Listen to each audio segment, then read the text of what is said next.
Hey, friends, good to have you here. I'm with Kendra and Daniela, and today we're talking about the momentum principle. Um, let's get right into it. Here it is.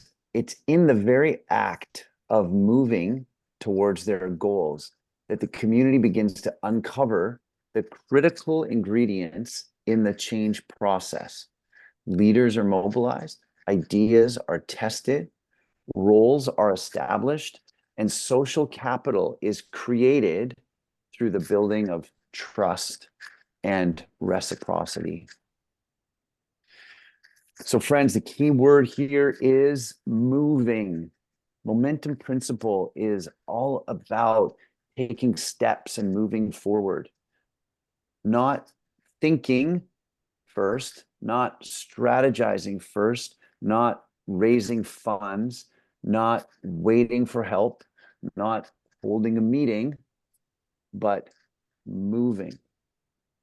It's not that any of those things are bad, but the power of the momentum principle is to recognize what happens when we take that first small and courageous step. There's so many things in our lives that can prevent us from moving towards our goal. It could be that we just say, oh, I'm just not prepared, or I'm not educated. If I have a few more courses under my belt first, I don't have anyone to help me. If I had a few other people around me, or it could be just that I'm afraid it's too risky to move forward towards the vision. I can remember as a kid, one of the most frightening things for me was learning to ride a bike. And it's something now, I just do naturally. But the interesting thing about riding a bike is really there's only one way to learn it, and that is just to hop on the bike and go. And I wouldn't do it. I was afraid. I remember it was a big hurdle to jump over. It was a big risk. And so eventually, what my father did was when I got on the bike, he just gave me a push and I had no choice. And the thing with riding a bike is you actually can't learn how to do it unless you're moving. So think about that. You can't steer a bike that's not moving. You can't learn how to balance unless you're moving. And you can't even use the brakes unless you're actually moving. And in the Christian Bible, we see that Jesus really understood the importance of this principle. He probably never used the term momentum principle, but what he did often say to people was, follow me. Very simple. Follow me.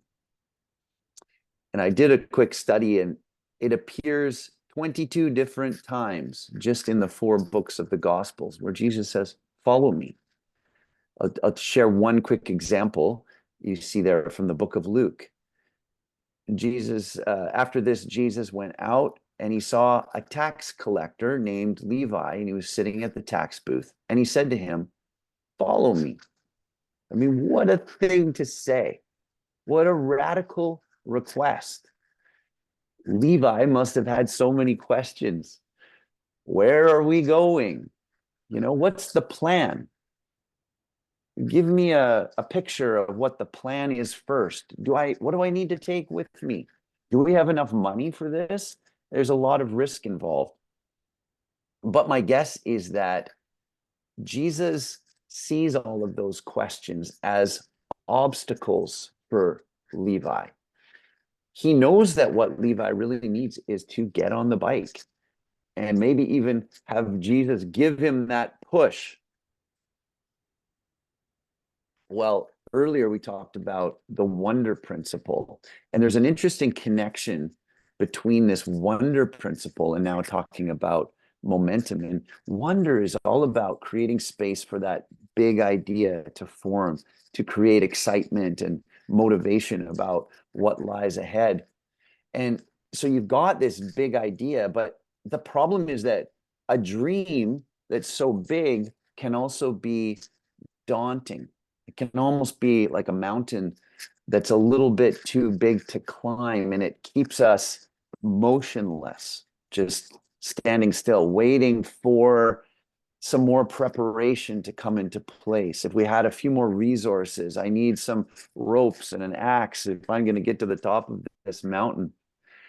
And so wonder and momentum, they need to work together in harmony. One way to think about it is in the slide here, vision is really powerless if you don't have movement, momentum.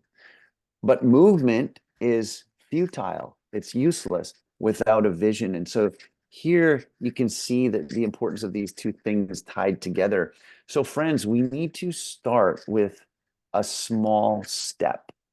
And so I want to invite you now just to be thinking about, what does that look like for you in your situation? Earlier, we shared a story about a group in Kinshasa led by Jocelyn is his name, and they're called Unijack. And these young students had a huge vision to change their neighborhood, but of course, no resources or experience to accomplish that vision. So they decided to take a first step. And if you remember, that first step was simply to go into the streets and begin to pick up garbage. So they weren't changing the world really with their first step. But they didn't start with planning a large strategy. They didn't start by trying to mobilize many, many volunteers. They didn't start by trying to raise money. But I can tell you now, looking back, that all of those things came together as they moved forward. And that's why we have this beautiful expression, mantra. The path was made by walking. So by moving forward, they made a path.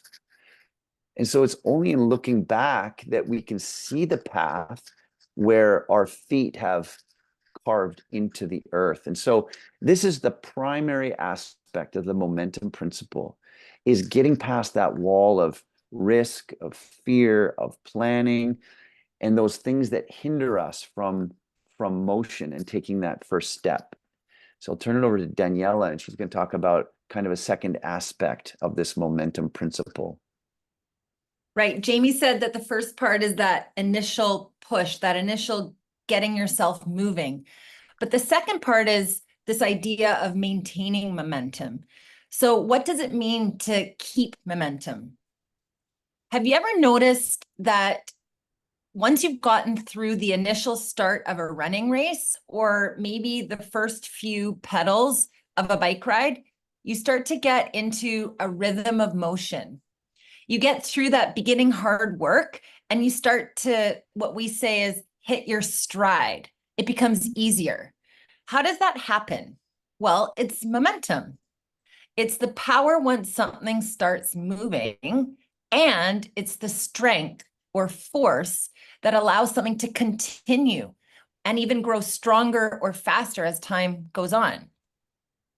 I love this French proverb. I'm just going to pull up here. Petit à petit, l'oiseau fait son nid. Little by little, the bird makes its nest. In a community, momentum tends to build little victory after little victory. It doesn't have to be impressive, great projects. It's continuous small efforts, one after the other, kind of like pedaling a bike, that creates something that we call the domino effect. A domino effect, as you can see in this video here, is the growing outcome when one domino gets tipped and then the rest start to go on. And it's a series of events that form a chain reaction. I want to share a little story that reminds me of this domino effect. And it's about our friend Jaya, who lives in Nepal. Jaya was raised in a community that would be considered impoverished. And it was difficult for children in his community to receive an education. But Jaya had the energy and determination and earned himself a certificate to become a hospital emergency technician. And he slowly earned high respect in the hospital where he worked. In his work, he was so often treating victims of car accidents that a burden started to grow in his heart. People were continually being brought into the hospital too late, and if only they could be offered care at the scene of the accident rather than way later when there was not really any hope anymore. More lives would be saved this way. But in Nepal, there wasn't really a budget or support to help people on rural countryside roads. So if something was going to change, he felt like he would have to be the one to do it. And a seed of faith grew in his heart and mind. The first step that he took was to simply just walk into a village along the highway and offer first aid training to people. This was the start. And then he went village to village and step by step, training by training, kind of like little by little, his movement began. People were excited and wanted to join in the work. And he was being invited all over the place. Supplies began coming in, and the community themselves were the ones providing it. And now he has a well-respected organization with several employees that have been empowered to help with the work, a couple of vehicles even, and a huge wait list for training sessions. This is momentum. Have you ever seen a running race with hurdles? I'm going to show you what that looks like. Here you see them going, ready, and go. They run over the hurdles just like that.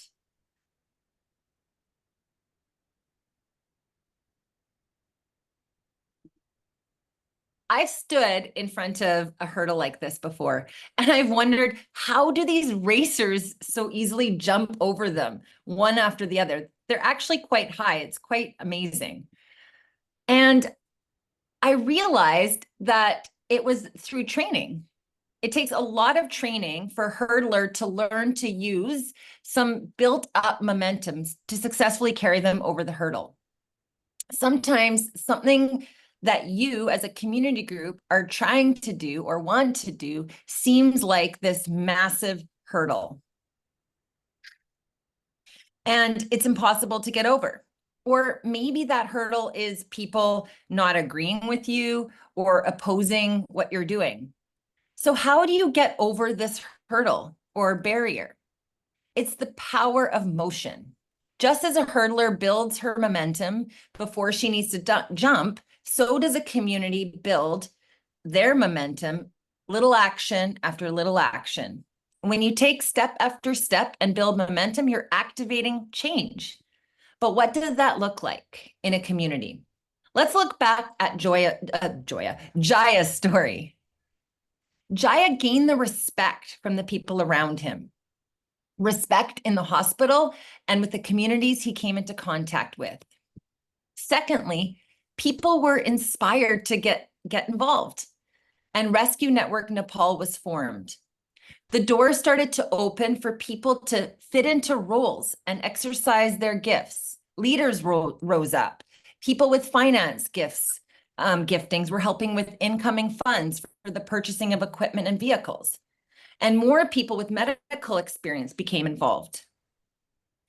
Next, they find out what is needed and assets are mobilized. So in Jaya's case, space was needed to meet and to do trainings. So communities themselves would have to find a local school or a local church to meet. So what was needed was in turn, once they needed something, then the assets that were required were found. And no matter what situation or hurdle arose, Jaya and his team became creative and activated the skills necessary in order to face the next step. So what happened? Trust and interdependency between team members happened. Communities were built because the whole process required generosity and hospitality. And lastly, ideas are tested, adapted, and today they are a national organization, highly respected and effective in the work they're doing. Not only are they training first responders, but they're also doing relief work, they're putting on health camps, and they're training communities to work from the inside out. So I'm going to hand it over to Kendra to talk a little bit. How do you put this actual principle into practice? Thank you so much, Daniela. I love that story. It's inspiring and it illustrates this principle so perfectly. So I'm going to just dive into this a little more practically. And many of the things that I name are in Jaya's story that we just heard. So how does the momentum principle work in practice? How do we take action with that first small step and then maintain momentum as a team? Specifically for our context here, I want to focus on leadership for you as community-centered development leaders and teams who are leading your community in this process. So how do we lead while in motion? I want to share a concept with you called adaptive leadership. Adaptive leadership is an approach to leadership that embraces change, challenges traditional approaches to problem solving in favor of experimentation and innovation. The adaptive leader does just that. They adapt. They make adjustments as the path unfolds. The adaptive leader is able to respond to an evolving landscape, keeping the team on course toward their goals, and able to make adjustments along the way. So I'm going to break that down a little bit into some practical keys for a team in motion. So the first practical key for a team in motion is course correction, that idea of making adjustments as we go. Like Jamie brought up the metaphor of riding a bike, I'm going to touch on that a little bit. Like riding a bike, making turns, accelerating, decelerating, coming to a stop, all of those things cannot happen until you start to actually ride the bike and the bike is in motion. It's only when the bike is in motion that you can start to guide the movement of the bike. So in the same way, in our community-centered development process, we have to be making course corrections as we go. When you're operating in the momentum principle, it's so important to always be asking the question, where are we going, in order to evaluate our momentum and assessing, are we on target? We have to make the needed adjustments to stay in movement toward our community development goals. And this requires agility. Agility is simply the ability to move quickly, decide quickly, and stay in motion. And when we take steps forward, we recognize this is just a piece, and we all know this is true, that sometimes we have failures or we make mistakes, and that affects our corrections that we make on course. Sometimes in this process, we do make mistakes, and the adaptive leader understands that success will come as we learn from our mistakes and failures. When we take action, an effect occurs and we receive feedback, we learn and we make adjustments, making sure we're staying on path. And there's always greater potential when we learn and adjust as we go. The next key to success for a team in motion is staying on target. As a leader and as a team, it's so important that you know where you're going, right? The goals that you're working toward as a team and as a community are agreed upon by all. The adaptive leader and team understands that the end goals ensure that the community is still on track toward the goal. For example, you might take some detours, your route might change, but the destination and the general direction stays the same. So that is your role as the team and as the leader, to make sure that you're on track for your goals as a community. The next key to success for a team in motion is awareness, the skill of observation.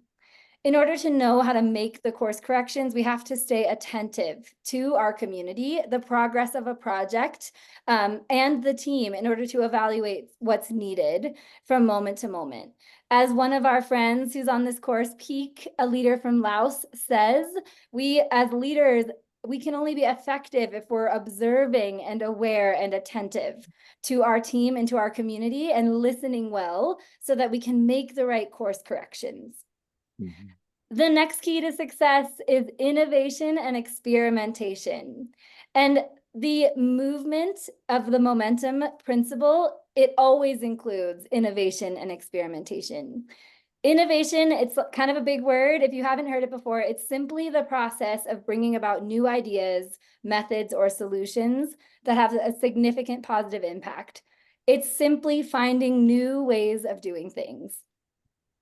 Innovation requires creativity, it requires courage, it requires risk-taking and movement forward always. If we're committed to taking action and moving forward, we have to also give ourselves permission to make mistakes and fail, like I mentioned in the first key to success, with the commitment to learn from those failures and make discoveries together as a team. I want to share a quote from a book called Creative Confidence. It's really good. Just a note on this idea of making mistakes as a team and adapting as we go. Fear of failure holds us back from learning all sorts of new skills, from taking on risks, from tackling new challenges. Forward momentum asks that we overcome that fear. You know you are going to drop the ball and make mistakes and go in a wrong direction a time or two. But you come to accept that that is part of learning. And in doing so, you're able to remain confident that you are moving forward despite the setbacks. And lastly, the last key to success is, of course, trust. Trusting God, trusting the process, and trusting your team. So trusting God, right? We believe God is good, right? He has good plans for restoring the world and transforming all things for the better. And we are invited as leaders and community-centered development practitioners to participate with making the world a better place. There's a verse that I love from Jeremiah, for God knows the plans that he has for you. Plans to prosper you and not to harm you. Plans to give you hope and a future. So for me and for us, trusting God is key as we take risks and move forward in this beautiful work. The next piece is trusting the process.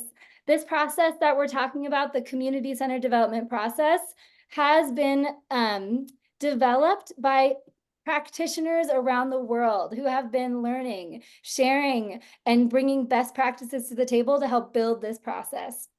It's all about community flourishing, and it's really effective.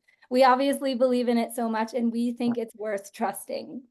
And finally, trusting one another. You guys are on here with your teams. You're on here with like-minded, resonant-hearted friends who want to see the world be a better place, who want to see your community flourish. So trusting one another is key. You guys are in this together, and you are going to make mistakes together. You're going to make discoveries together, and you are going to encourage each other to continue to move forward. So trusting one another is key. I'm going to pass it over to Jamie, who's going to land this plane for us. Jamie? Okay, great. Thanks. Yeah, so hopefully you're thinking about your own pathway. How does this momentum principle apply to you? And I want to close by reminding you that development from the inside out, right, starting from the center of the community, this is not the typical pathway to change. This is not the well-worn path that's easy to navigate. Many travelers have gone before. So in order for you to walk your own path, you might need to ignore or even reject traditional pathways. So we're inviting you into a more radical and different approach to doing it. A very quick story about Dr. Delphin, and maybe some of you have met him. He's a part of our network. You can see him in front of this large health clinic. He manages this clinic in a slum in Kinshasa. And this was actually his vision as a poor young medical student. But how did he get there? And I want to just talk about two different pathways. The traditional or typical pathway was for him to graduate, find a job in the field of health or medicine, work hard, earn money, and then maybe down the road be hired in a clinic like this, maybe even join a charity, write proposals and look for grants. Eventually, when he had the resources, perhaps he could come back to this Camp Luca, this area that his heart longs to serve, and he could manage the clinic there. But Delphin chose a different path. He made his path by walking it. Here you can see the slum, the small village in Kinshasa called Camp Luca. Delphin's first step was just to go here to this place that he loved and he wanted to serve, and he began to visit with people, learn about them, find out what they were thinking, what are they needing. Eventually, he bought a small microscope and he found a little corner in a room that belonged to someone else, and he began to diagnose people and really began to practice medicine in the smallest way that he could do it. And he's building trust with people. Soon he was able to rent a small location, and you can see it here in the next slide. Very small building. It had 3 or 4 rooms in it, and he could see patients and treat them. And through all of this, he was inspiring people to help him, people in the community, building trust with folks, but also the involvement of local government who saw what he was doing. And so his work was beginning to bridge into other opportunities and resources, and eventually even with outside funders who got involved in what he was doing. And so I won't tell you the whole story of how that all came to be, but only that pathway brought him to his vision, and in a way that was much more, I think, impactful, bringing people, the whole community, into this sense of mutual ownership, and the whole community is really involved in what's going on there. So what's the first step in your pathway? And sometimes we talk about low-hanging fruit. What's right in front of you? For Delphin, it was to visit the people of Camp Luca. For Unijack, it was to go and pick up garbage in the neighborhood. So what does that look like for you? For example, if your vision is around peacemaking, perhaps it involves dealing with conflict right in front of you, maybe even in your own family. If you want to start a agricultural cooperative, maybe you need to visit farmers, ask questions, share seeds with them. Where does your pathway begin? We want to start by facing in the direction of our vision and simply walking forward. So we've thrown a lot of different ideas and metaphors at you. So we look forward to talking together and learning from each other, just sharing these ideas and going deeper together. So thank you.